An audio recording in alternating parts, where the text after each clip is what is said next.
Hello everyone, hope you're doing well. It's time to talk about another vehicle that I've spaded recently from the new update, and this is the 2S1, the good old Gvozdika. This vehicle is an interesting one for many different reasons. The main issue with this one is that it doesn't really fit the game, just like a lot of these SPHs, but it was at least kind of interesting to play, but not what I would class as fun.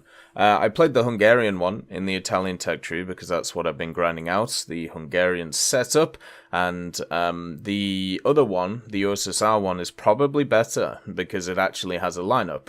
The issue with the 2S1 in the Italian tech tree is you have the M18, which is at 5.7, the R3, which is at 5.7, and the M36B1, which is, of course, at 5.7. So you don't actually have a vehicle at its BR. You don't even really have planes at the BR. You have to use stuff like the P47D. Then again, the BTR80 in the Hungarian tech tree has a similar issue, and I thought the idea of these sub-tech trees was to kind of bolster lineups, and some of them have done, but unfortunately right now, there's some of them that are just kind of left by themselves, and they don't really do anything. The 2S1 is one of those, and it's your typical SPH. It has access to a 122mm, which gets out reloaded by pretty much everything at the BR, but if you are able to do crippling damage to a vehicle with its rounds, then generally you can get the reload off before they actually fire back. You have absolutely no gun depression, which has got me murdered a bunch of times. It only has 3 degrees of gun depression, which is super rough, and also the targeting speed, even when you have fully modded out those modifications, it is super rough. I will say the mobility, though, isn't actually that bad. Once you get the transmission, the tracks, and the engine, it can actually motor about at a decent click, so at least there's that. But generally, the vehicle is incredibly rough to actually play. So, also, let's talk about survivability. There is absolutely zero survivability in this vehicle because it has a fundamental flaw. They forgot to put armor on it. So basically, the most armor you get is good old 14mm, which will stop some machine guns, but that's really about it. The only times I ever survived a shot is when people actually shot straight through it, because they shot where the gunner and the commander is. You can actually shoot either side of the turret and the vehicle will die, because there's a bunch of ammo either on one side or the 2 people on the other. And if you didn't know, even if you only have a machine gun available against the 2S1, you can still kill it, because the turret ring, which actually sits around the turret, obviously, is only 7mm. So if you are actually straight on or to the side, you literally have to just pen 7mm, which I'm pretty sure everything in the game does. Also, the side of the vehicle only has 7mm on it, but if he is front onto you, you can still pen it with a machine gun through the turret ring. So, fantastic. That's always enjoyable.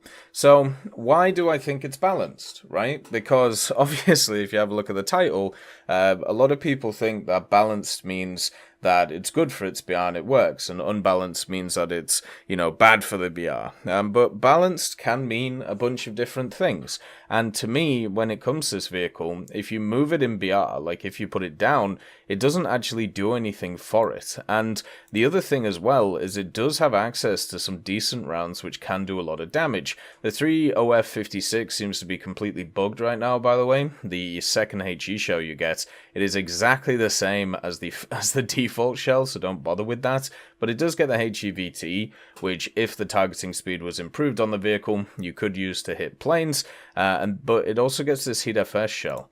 And you can technically take 40 rounds of Heat FS if you want, and the Heat FS pens 400mm, 346, 200 respectively.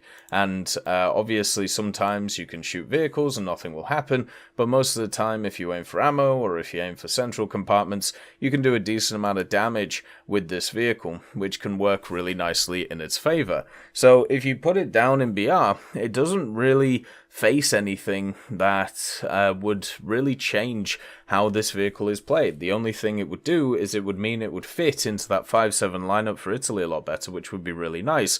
But at the same time, you would face less heavies, and this thing actually is the best against heavies, which are a little bit slow, a little bit lumbering, and then you could just chuck Heat FS at them. Vehicles like this are never really going to fit when it comes to the game.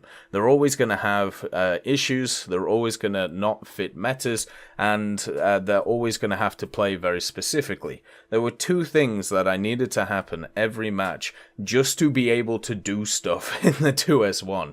The first one was to be able to get to a position where I could negate the issues of no gun depression and also targeting speed, so usually looking down a lane or, you know, covering a part of the map where my team wasn't looking. And then number two, not get cast, because since this vehicle has absolutely no armor, it has 7mm on the top. That means that you can get machine gunned by anything from the air. You don't need to get bombed, you can just die in the old-fashioned way to guns. So what would end up happening a lot of the time is I would get to a nice position, I'd get 1 or 2 kills, and then I'd just get cast. And that is just something that happens quite a lot. And when I was thinking about it, I was like, well, to be honest, this is kind of annoying, but at the same time, if I play any other vehicle, would this happen as well?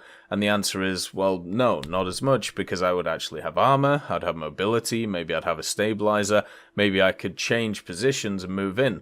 But with this one, once you get to a position, I feel like stuck in it. Like, I feel like I can't go anywhere, and at the same time, if I die, the backup that I have in the form of the Hellcat and the M36 gets cast as well, and the R3 is the only one that can deal with it. So I actually ended up getting a metric ton of air kills with the R3, because it's still an incredibly effective cast vehicle, and it was actually nice to revisit that and go through it. The 2S1 though, it isn't a vehicle I can recommend.